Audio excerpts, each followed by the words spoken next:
Caros fiéis do Evangelho deste domingo de hoje, segundo domingo depois da Epifania, tirado do Evangelho segundo São João, capítulo 2. Naquele tempo celebraram-se umas bodas em Caná da Galileia, e achava-se ali a mãe de Jesus. E também Jesus foi convidado com seus discípulos para as bodas. Faltando o vinho, a mãe de Jesus disse-lhe: não tem mais vinho. Respondeu-lhe Jesus: mulher, que a nós importa isso, a mim e a ti? Ainda não chegou a minha hora. Disse sua mãe aos servidores: fazei tudo quanto ele vos disser. Ora, havia ali 6 talhas de pedra destinadas às purificações usadas entre os judeus, cada uma das quais com, portanto, 2 ou 3 medidas, cerca de 40 litros. Disse-lhe Jesus: enchei de água estas talhas. E encheram-nas até as bordas. E Jesus disse-lhes: tirai agora e levai-a ao mestre-sala. E levaram-na. Assim que o mestre-sala provou a água transformada em vinho, sem saber de onde era, embora o soubessem os serventes que o haviam tirado a água, chamou o mestre-sala o esposo e disse-lhe: todo homem põe primeiro o bom vinho, e quando já se tem bebido, põe então o inferior. Mas tu guardaste o bom vinho até agora. Este foi o primeiro dos milagres que Jesus fez em Caná da Galileia, e manifestou sua glória, e seus discípulos creram nele. Podem sentar-se.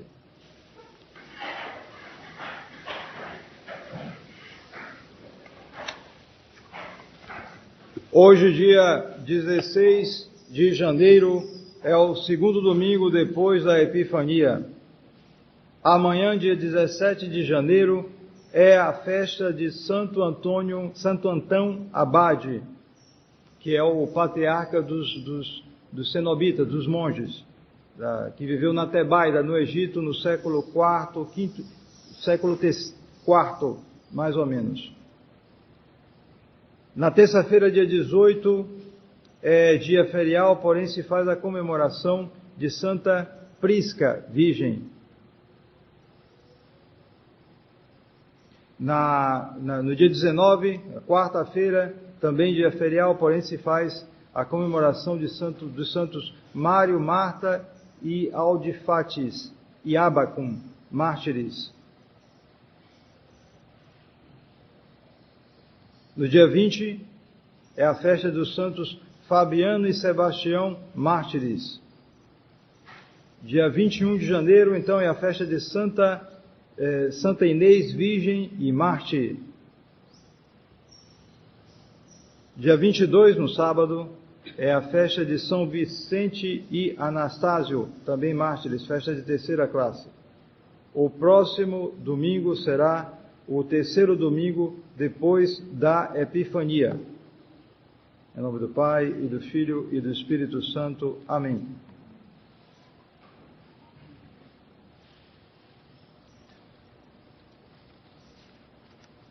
O Evangelho deste domingo, segundo domingo da Epifania, foi utilizado não faz muito tempo. É um Evangelho que é utilizado mais de uma vez, ou seja, mas que faz parte também dessas manifestações de Nosso Senhor, porque nós estamos, nessa parte do ano litúrgico, estamos nos domingos depois da Epifania. É justamente nesse período que se faz a diferenciação do calendário móvel da igreja. É por isso que há festas que têm data diferente na igreja, como por exemplo a festa de Páscoa, o período da Quaresma, tudo isso muda. E muda em função exatamente dessa diferença que se dá de um ano para o outro dos domingos da Epifania. Porque são 6 domingos da Epifania no total. Porém, nem todos são utilizados. Então, um ano é utilizado 2, outro ano é utilizado 3, 4, depende. Então, a diferenciação se dá aqui, exatamente nesse período, depois da festa da Epifania, quando nós teremos os domingos depois da Epifania e que não são na mesma quantidade todo ano. Se altera as diferenças. E essa diferença vai ser compensada depois, lá adiante, já no fim do ano litúrgico, já perto do Advento. Então, esse segundo domingo depois da Epifania nos traz o episódio das bodas de Caná. É mais uma manifestação de Nosso Senhor. E esse episódio é também uma das comemorações que se faz no dia da Epifania. A principal delas é a visita dos magos, sem dúvida. É o que ficou aqui no Ocidente marcado. A visita dos magos do Oriente que vieram visitar e ver o Salvador que tinha nascido. Mas além disso se faz também a comemoração do batismo de Nosso Senhor, que foi uma manifestação, e a liturgia tem um dia específico, que foi o dia 13 de janeiro, agora nessa semana, e o episódio das bodas de Caná. Por que é considerado uma manifestação de Nosso Senhor? Porque nessas bodas de Caná, Nosso Senhor fez o seu primeiro milagre.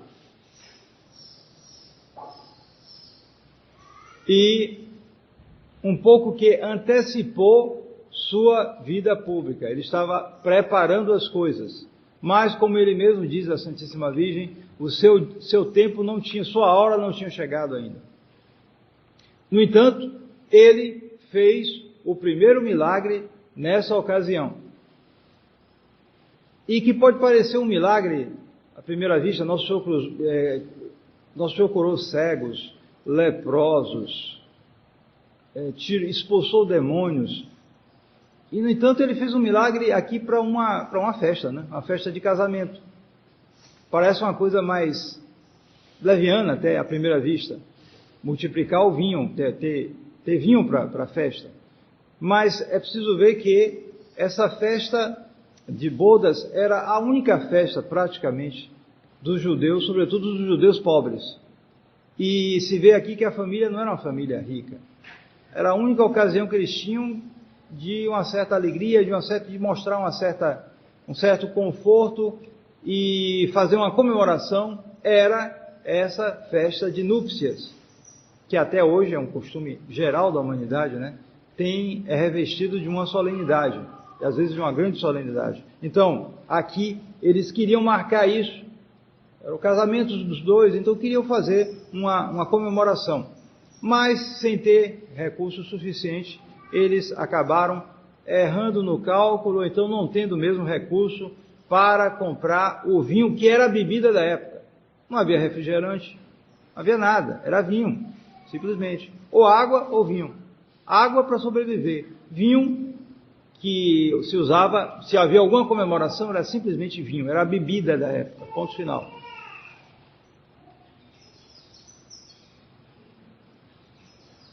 Interessante notar que as talhas é como as nossas, só que as nossas em geral são feitas de cerâmica, né? Mas as deles eram feitas de pedra. E foi encontrado alguns anos atrás, ali mesmo na região de Caná da Galileia, os arqueólogos encontraram uma oficina de talhas, datada mais ou menos do tempo de Jesus Cristo. Portanto, as talhas deviam ter um preço talvez menor, porque havia uma oficina ali perto, e eles compraram essas talhas e tinham assim um certo depósito. Mas não foi suficiente. Nesse episódio de Caná da Galileia, nós vemos 3 palavras da Santíssima Virgem. Porque é Nosso Senhor quem faz o milagre, mas quem intercede pelo milagre é a Santíssima Virgem. E veja que ela intercede aqui de uma maneira extraordinária. De uma maneira que quase que muda a providência de Deus. Porque é Nosso Senhor que diz, não chegou a minha hora. E, no entanto, a hora chegou. Chegou por causa da Santíssima Virgem. Então, são 3 palavras que Nossa Senhora dá, sempre muito discreta, mas palavras que valem ouro, valem diamante. 3 palavras que ela dá nesse episódio, 3 frases que ela dá nesse episódio das bodas de Caná, mas que nos dão grandes exemplos e que têm grandes efeitos. Primeiro, mostra a bondade da Santíssima Virgem. E em particular, uma bondade que nos faz falta hoje, que é a bondade de compaixão.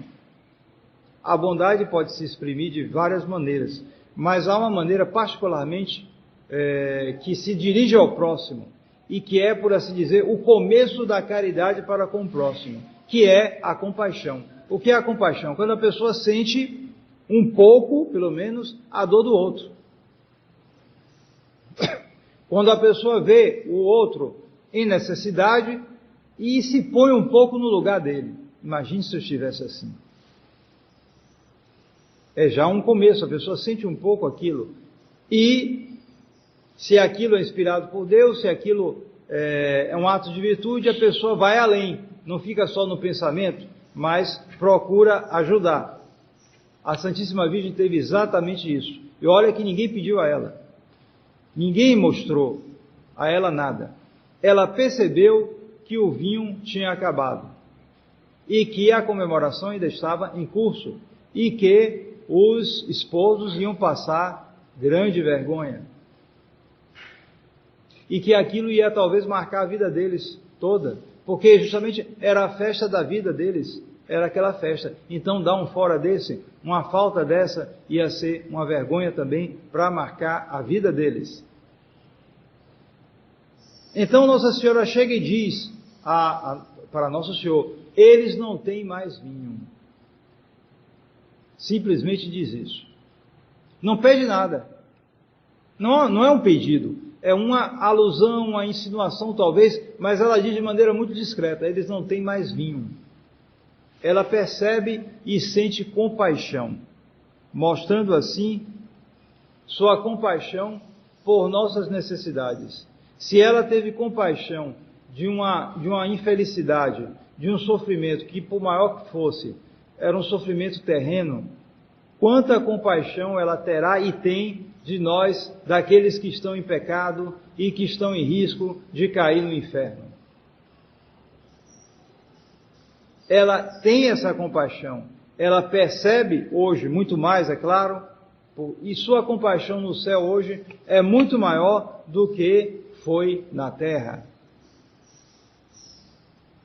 E ela se dirige imediatamente a seu filho. Ela sabe que quem pode mudar as coisas, quem pode resolver a situação é Nosso Senhor. Ela sabe que seu filho é Deus. E se volta para ele e simplesmente diz essa palavra: eles não têm vinho. A resposta de Nosso Senhor é um tanto cortante. Nota bem como Nosso Senhor, assim como no encontro dele entre os doutores, né? Ele já agora adulto, né? Já com 30 anos de idade, um homem feito, no entanto ele faz questão de lembrar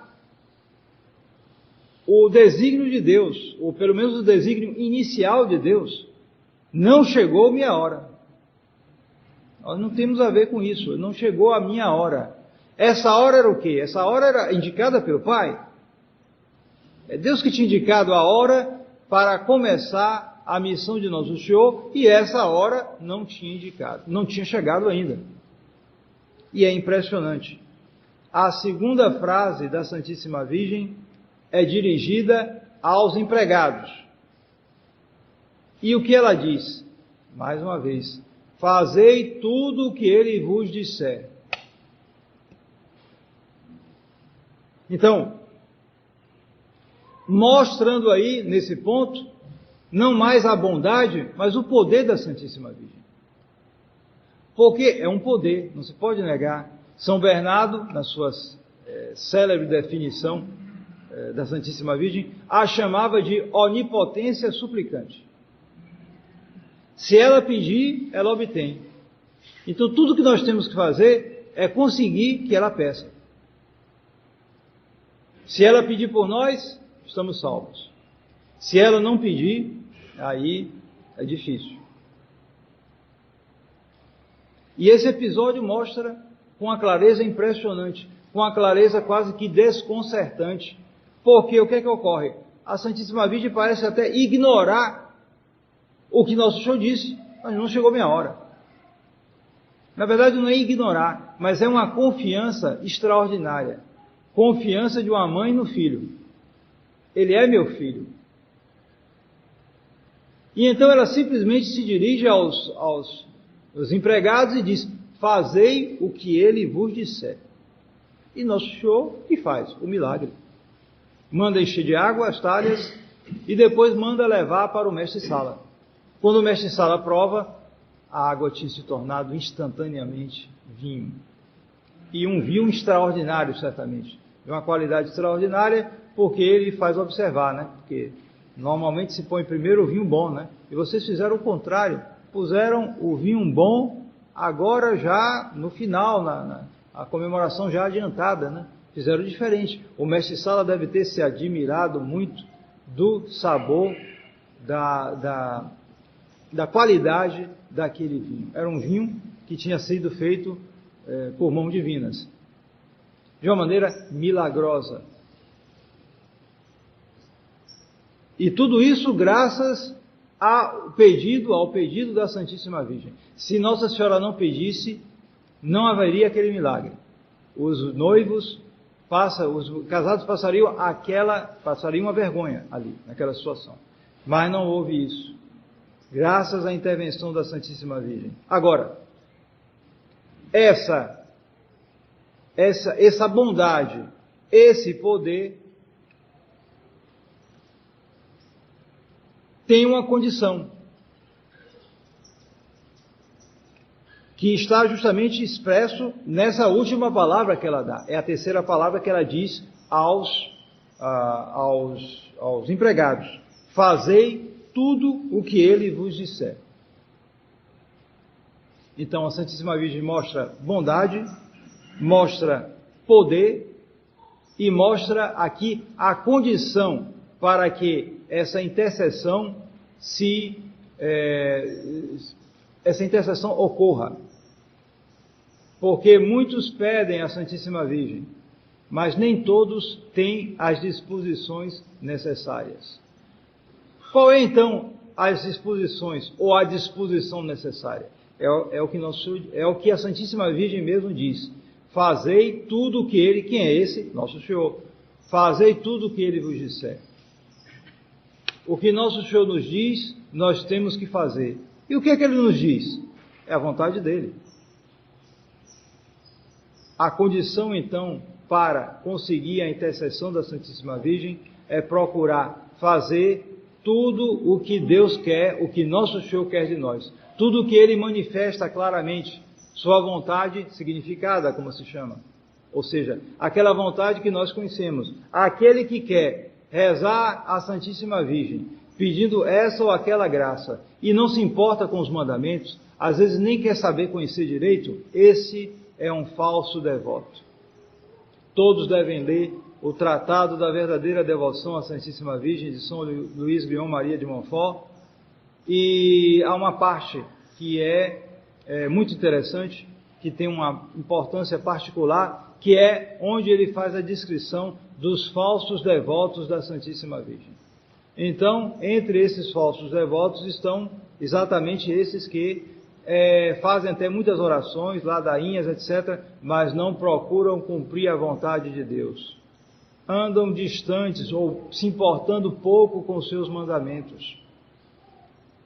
Transgridem facilmente, caem em pecado facilmente, ou mesmo vivem em pecado. E se socorre de algumas orações que eles mantêm por hábito e acham que têm uma presunção de que eles vão se salvar porque eles têm aquelas orações. Então, isso é uma falsa devoção. Toda devoção tem como base a vontade de Deus, a conformidade com a vontade de Deus. A devoção serve exatamente para cultivar isto e fazer crescer isto. Mas não se pode separar essa devoção do cumprimento da vontade de Deus. Se há esta separação, a devoção se torna algo quase que supersticioso. Então, a condição é esta. Veja o poder da Santíssima Virgem. Ela pode mudar tudo. ela pode fazer com que nós saiamos de defeitos que parecem incuráveis, de situações que parecem sem nenhuma solução, de vícios que estão arraigadíssimos e que parecem já uma segunda natureza, e dos quais nós já caímos muitas e muitas vezes, às vezes arrastando isso durante toda a vida. Pode sair? Pode. Agora, tem que haver um empenho decidido, sério, de fazer a vontade de Deus, de fazer tudo o que Jesus disser. Se houver este empenho, então nosso Senhor pode operar este milagre, fazendo de nossa água vinho, fazendo de nossa alma pecadora uma alma em estado de graça. É exatamente isso. Ele pode fazer esse milagre em nós, mas é necessário que nós tenhamos essa primeira atitude. Nossa Senhora está vendo nossas necessidades, está já tendo compaixão de nós. E pode estar já querendo falar com nosso Senhor para mudar nossa água em vinho. Porém, é preciso que nós tenhamos essa disposição. Fazei tudo o que nosso Senhor nos disser. Se Ele diz as coisas e nós nos recusamos, não queremos fazer, se os empregados não enchessem as talhas de água, não haveria um milagre. Por quê? Por causa da falta de poder de nosso Senhor? Não. Por quê? Por causa da falta de intercessão da Santíssima Virgem? Não. Por quê? Por causa da falta de obediência dos empregados. Os empregados, se não fizessem isso, não haveria. Então, também a mesma coisa. Se faltar a nossa obediência, não haverá o milagre da nossa conversão. Em nome do Pai, e do Filho, e do Espírito Santo. Amém.